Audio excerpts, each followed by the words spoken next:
Hi, my name is Silas from AHX Finance, and today I'm going to be presenting to you the KESY bridge, which is a critical piece of infrastructure in our stablecoin ecosystem. KESY is a unique and one of its kind stablecoin in the region that is being pegged to the Kenyan shilling. It's currently being incubated by the largest securities exchange in Eastern and Central Africa in conjunction with the Hedera Hydra Foundation. Now, when issuing virtual assets in the region, such as stablecoin, we're going to be facing two major pain points: compliance and trust.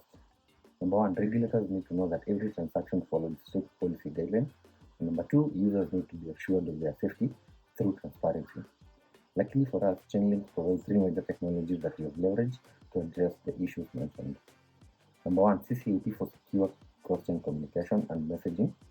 Number two, ACE for institutional grade compliance, which is real time. And number three, CRE for automation and orchestration of the compliance features that we have.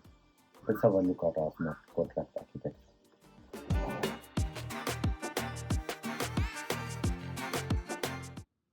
We are now at the GitHub page where we are hosting the code base for the bridge, the KESY bridge demo that we're going to be conducting.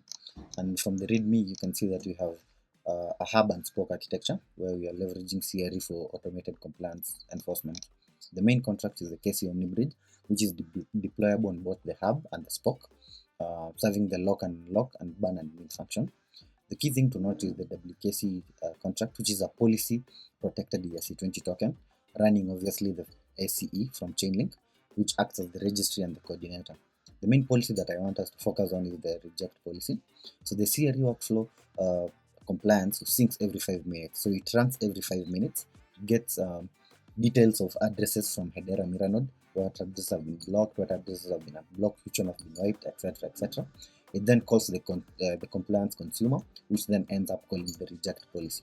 The reason why we cannot directly call the reject policy is because reject policy is an only owner a contract, so we had to do a workaround so that the CRE workflow can call the compliance consumer and then it can end up calling the reject policy.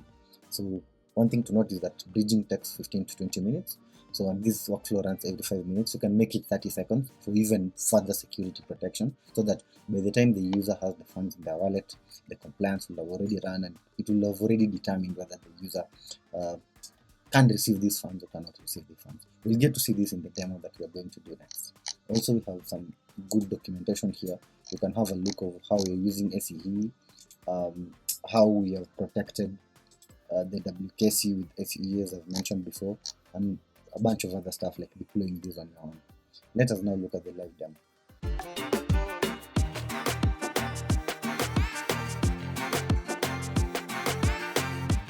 Now, let's say for some reason that this particular Hedera user, who has about, I think it's 14 million KESY, unfortunate for him, maybe he has some kind of compliance issue and we want to freeze his assets or his KESY.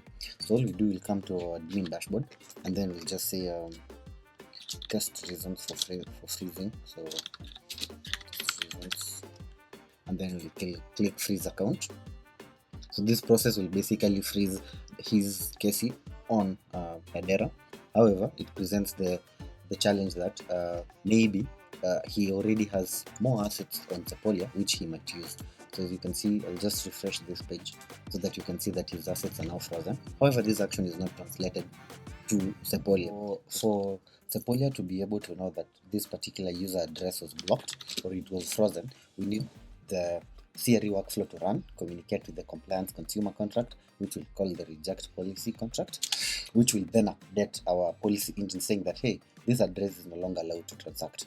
So what this cron trigger does is just it contacts the API or our personal API that we have tuned to the mirror node to return the most recent frozen transaction, as you can see here. So we are doing it on the KESY token. We're also noticing that this is the particular address that was frozen, and you can confirm that by cross-checking that this is the address that we froze on our admin dashboard. And then what this means that is that Sepolia now has this address as blacklisted. So in hindsight, this means that when we try to check with, for example, we have this method is rejected on our contract address on our policy engine. When we try to check if it's rejected, it will say that it's true.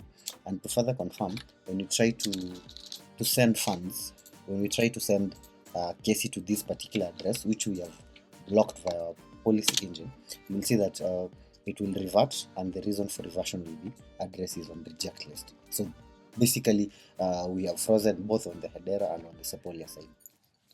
So for the final piece, so we have added some of these restrictions like the compliance issues and the whole freezing and unfreezing of an account. It's essential that the user gets to know when bridging, is it possible that I'm bridging to a potentially frozen address, or will this transaction go through? So with that in mind, we thought that we add an agentic bridging workflow that uses tenderly Virtualnets and Gemini 3 model from Google to simulate the transaction. So the transaction is simulated on Tenderly, and then the response is sent back to the AI model. The AI model understands the transaction, obviously with all of our compliance settings in mind, and then communicates to the user in a natural language. So the idea is that the user will use this. If you noted that in our bridge we had this tri-agentic bridging, so the user will communicate with the AI model from this particular chat interface. This chat interface will trigger this particular workflow, and then for our demo, obviously it needs a payload. Right now we're just using this dummy payload, but the payload will come from the user's end. So for now we'll just use the payload.json, but this will be passed as intent from the user, and it will be in JSON, and the AI model and the workflow will receive it that. So you can notice that we are running some pre-flight check. We are checking the balance if everything will go through. We are checking if the user is blacklisted. We are checking if the receiver is blacklisted. So we are checking all of these things and then simulate the transaction. And then you can see that the transaction here goes through because I have enough KESY. I'm not blacklisted. Basically there's no hindrance to this transaction. So you'll see that the AI communicate the flight check and simulation. It will go through. It tries to simulate the cost, the gas cost, the confidence, obviously anything that you can think of in natural language. And then when I go to my Tenderly dashboard, you'll be able to see that, so I'll go to Explorer. You'll be able to see that this particular transaction went through. So this bridge went through. So the simulation went through. So the user will get that information and they'll be able to bridge successfully. Thank you. Hope you enjoyed the demo, and have a nice time.